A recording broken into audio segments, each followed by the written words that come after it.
비가 짧은 시간 내에 퍼붓듯이 내렸다가 그치는 현상이 반복되고 있습니다. 이런 국지성 호우로 전국 곳곳에선 산사태가 속출하고 있는데요. 지반이 약해져 있는 상태여서 장마가 끝날 때까지 경계를 늦춰서는 안 될 것 같습니다. 백승주 한국열린사이버대 소방방재안전학과 교수와 함께 산사태와 장마철 낙석사고 주의 요령 등을 살펴보도록 하겠습니다. 어서 오십시오. 네, 안녕하십니까. 네, 안녕하십니까. 국지성 호우가 계속되고 있습니다. 어제도 비가 내렸다 그쳤다를 반복하는 지역들이 상당히 많았는데 네. 이로 인해서 산사태도 상당히 많이 발생하고 있습니다. 어떻습니까? 예년에 비해서 올해 산사태가 더 많이 발생하고 있는 건가요? 그 전체 건수가 이제 작년만 해도 1,200건이 넘게 발생을 했고, 예. 근데 이제 올해는 아직 이제 시기적으로 지금 7월 초에 접어들었기 때문에 전체 횟수는 이긴 하지만요. 전체 산사태의 한 80%가 7월, 8월에 집중이 되고, 그리고 올해는 또 20년 만에 처음으로 5월달 산사태가 발생했습니다. 그러니까 아까 이제 집중호우라고 말씀하셨는데 국지성 집중호우라는 게 예. 이제 지역별로 모아져 있고 또 호우가 시기적으로도 집중돼 있기 때문에 이렇게 물을 뿌리는 게 비가 뿌려지는 게 아니고 양동이로 붓듯이 이렇게 충격이 가해지기 때문에 취약 지역에서는 산사태 그에 따른 피해가 더 클 수밖에 없습니다. 예. 이런 기록적인 폭우 외에도 산사태의 좀 또 다른 원인이 뭐가 있을까요? 네, 산사태라는 거는 이제 가장 일반적으로 구분을 하자면 쉽게 구분을 하자면 아주 단단한 돌로 이루어진 돌산 겉에 토양이 쌓여진 구조가 산입니다. 그래서 예. 안반층, 이제 토양층 이렇게 나뉘는데요. 토양층이 흘러내리는 게 산사태의 큰 구조가 됩니다. 이제 경우에 따라서 암석도 흐르지만 전체 예로 따지면 그렇습니다. 그래서 그런 부분에서는 이 토양이 흘러내리게 되는 원인이 지금 집중호우에서는 비가 쏟아붓는 물을 포함한 함수율이 80% 이상이 되면 이제 산사태 주의보가 나오는데요. 그 물 이외에도 이 토양이 약해져 있을 때 배수가 안 되고 함수가 높아지고 그리고 나무 뿌리나 이런 것들이 철거나 그리고 중요한 부분은 절개지 어떤 도로를 새로 만든다든지 아니면 그 태양광 시설 있지 않습니까? 예. 태양광 시설 주변에 어떤 그 나무들을 다 파헤치고 표면에 태양광 시설을 하고요. 그리고 거기다가 주변에 도로나 이런 절개지를 만들게 되면 그에 따른 위험도 더 커지게 됩니다. 예, 그렇군요. 얼마 전에 또 산사태로 인한 안타까운 사고도 있었습니다. 네. 14개월 아기가 사망을 했는데 네. 아이의 가족들은 이제 언덕 위에 초가집 철거가 그 원인이라고 주장을 하고 있거든요. 네. 사고 난 지 얼마 안 됐고 그에 따라서 뭐 원인을 특정하기는 어렵지만 좀 세세히 살펴보면요. 예. 10가족이 그 사고에서 10가족이 사시다가 이제 그 14개월 영아가 안타깝게 사망을 했는데 그 가장이신 그 아버님께서 우지끈하는 나무 부러지는 소리, 끊어지는 소리, 그리고 그 넘어지는 벽을 토사를 손으로 막아보려는 행동까지 하시면서 대피를 하셨고 영아가 이제 그 2시간 이후에 구조가 되었지만 심정지로 사망했는데요.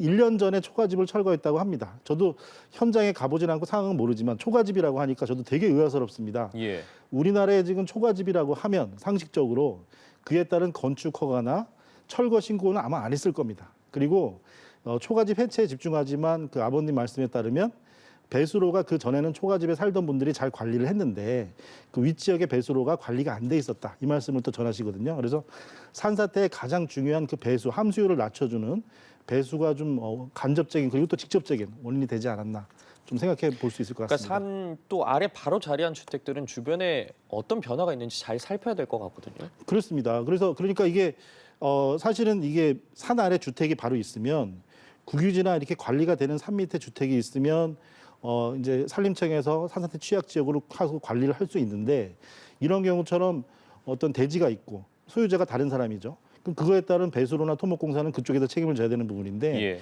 그 밑에선 대책을 세울 수가 없는 부분이죠. 근데 그렇지만 이걸 한계라고 생각하기 전에 수십 년 동안 그 집에서 거주했다고 하고요. 그리고 신고가 됐든 안 됐든 철거 작업이 있었다고 하면 어떤 지자체에서 배수로나 이런 점검 단계가 분명히 그런 절차가 있어야 되지 않았나 그런 아쉬움은 있습니다. 네, 앞서도 전조 증상에 대해서 좀 이야기해 주셨거든요. 네. 나무 부러지는 소리를 들었다고 했는데 네. 이 외에도 좀 여러 전조 증상들이 뭐가 있을까요? 네. 전조 증상을 설명드리기 전에 잠깐만 중요한 부분을 먼저 말씀드리고 예. 싶습니다.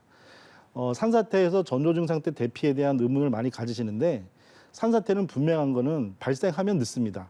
그렇기 때문에 이거는 이제 화재 말고 폭발이라고 생각하시면 돼요. 터지면 그 전조는 직전은 의미가 없잖아요. 터질 것 같으면 피해야 되기 때문에 산사태가 2010년 이후에 위기경보 단계나 예보 단계가 상당히 많이 수준이 높아졌고요.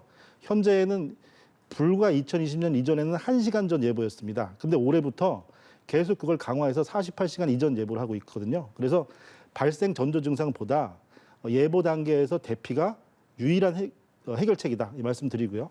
그다음에 전조 증상을 말씀드리면 아까 말씀드린 그 토양층에서 함수율이 높아질 때이기 때문에 물이 고여 있다 보니까 물이 안 흐르는데 물이 솟구친다든가 흐르기 시작한다는 거는 배수로가 기능을 소실했다는 뜻입니다. 그렇게 되고요. 예. 그리고 이제 나무가 부러지는 소리가 들린다고 했는데 유사하게 뭐냐하면 이 마치 그물처럼 토양층 밑을 나무 뿌리들이 이렇게 함수를 막고 있습니다.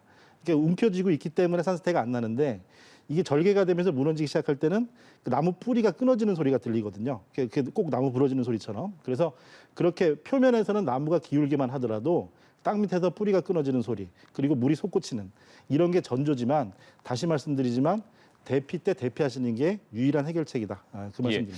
대피 때 대피하는 게 유일한 해결책이다 말씀해 네. 주셨는데 네. 그때 미처 대피를 하지 못한 경우에 전조 증상을 예를 들어 느꼈습니다. 네. 그랬을 때 어디로 대피하는 게 현명한가요?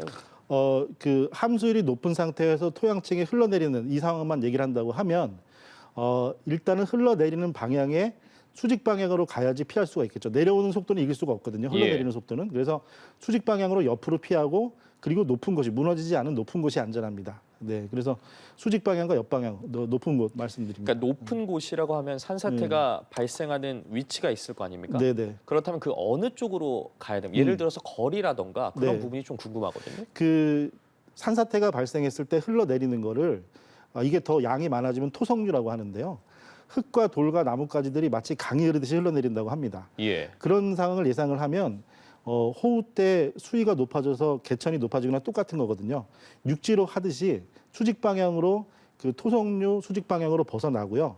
벗어난 상태에서는 흘러내리지 않은 절개되지 않은 안전한 경사면 위쪽으로 가는 것이 왜 그러냐면 흘러내려서 밑으로 고이게 되니까 쌓이게 예. 되니까요. 그래서 당장은 수직 방향으로 피하고 높은 곳으로 이동하시는 것이 안전하다. 이 말씀드립니다. 예, 그렇군요. 최근 또 기후 위기로 인해서 산불 피해도 커지고 있는데 네. 산불 피해가 발생했던 지역은 이 산사태 위험도 좀 더 높아질 것 같거든요. 네, 그렇습니다. 산사태가 발생을 하면 일단은 겉으로 봤을 때 이제 수가나 이게 나뭇잎이 타서 위에 줄기가 타는 불이 있고요. 근데 지표와 지중해서 불이 또 타서 나갑니다. 그러면 당장 불이 난 후에 겨울철 산불이 많으니까 잎이 많이 없을 때죠. 예. 불이 지나가서 나무 줄기가 서 있다고 해도 그 나무는 벌써 죽어가거든요. 그러면 아까 말씀드린 그물처럼 땅 밑에서 토양 토석을 움켜쥐고 있는 나무 뿌리들이 죽어가게 됩니다. 그래서 지표에서 나무가 화재가 나면 또 벌목도 하고 걷어내는 부분도 있고 그리고 배수로 정비도 다 망가지게 되고요. 그리고 땅 밑에 토양층을 움켜쥐고 있는 뿌리층도 망가지기 때문에 훨씬 더 위험한 상태가 됩니다. 예. 그리고 이 부분도 많은 분들이 걱정하시는 부분일 것 같아요. 고속도로나 국도에서 이 낙석이 상당히 주의가 필요해 보이는데 네. 얼마 전에 전북 정읍에서는 이 네, 택시가 그렇습니다. 이 낙석에 깔리는 사고가 발생했잖아요. 네. 그 사고만 봐도 정말 구사일생입니다. 예. 구사일생이고 이게 산사태가 나는 양으로 비교한다고 하면 아까 그 14개월 영아 사망 사고 주택 토사 같은 경우는 상당히 뭐 100분의 1도 안 될 정도의 양으로 사망 사고가 됐고요.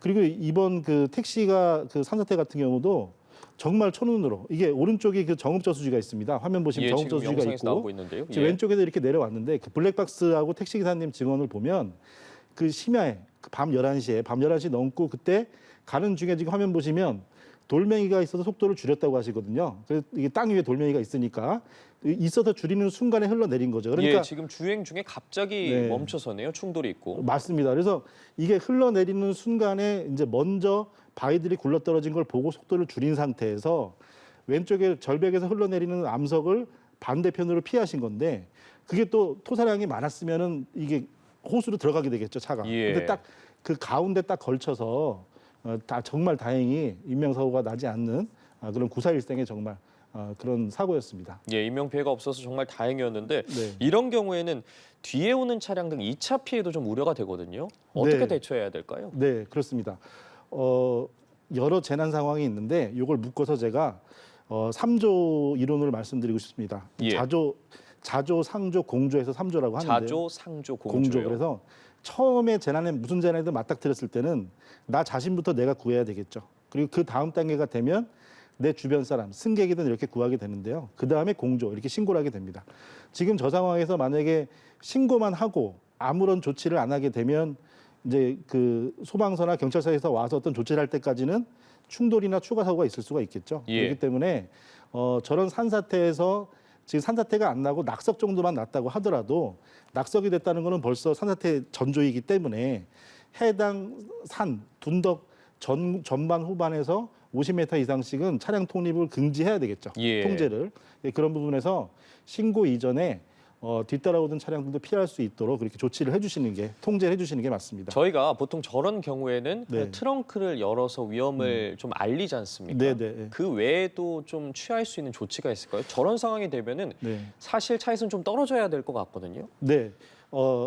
실제 이제 저기는 통행량이 많지 않았지만 통행량이 많은 고속도로라고 하면 일단 산사태나 낙석 같은 경우는 지금 제가 가는 이게 반대쪽이었잖아요. 차선 반대쪽이었죠. 그러면 진행 방향, 역방향 그리고 여러 개의 차로에 동시에 피해를 끼칠 수가 있기 때문에 예.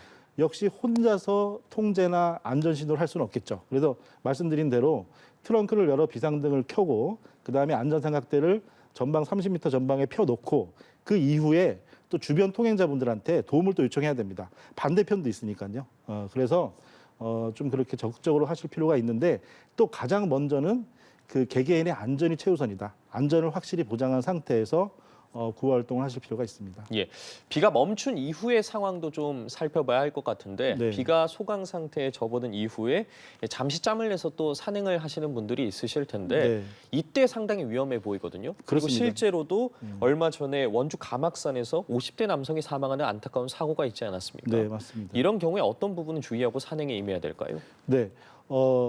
산사태는 항상 호우, 그다음에 홍수와 동반됩니다. 그러니까 그 이전에 일어날 수도 있지만 대부분 큰 산사태는 홍수 직후에 나거든요. 그친 후에 납니다. 예. 그래서 흐르는 상태에서 함수율이 높아진 상태에서는 비가 그쳤다고 하더라도 이 산에는 아직 함수율이 높은 상태가 되기 때문에요. 그리고 이 낙석 지금 그 원주 낙석사 같은 경우도 그 바위가 상당히 큰 바위가 낙석이 돼서 10m 추락을 하셨는데 이제 거기가 로프를 잡고 올라가야 될 정도로 급경사지였거든요. 그래서 그런 등산로를 선택하실 때는 큰 비가 온 이후에는 최소 2주 후에는 가시는 게 좀 권장드리고요.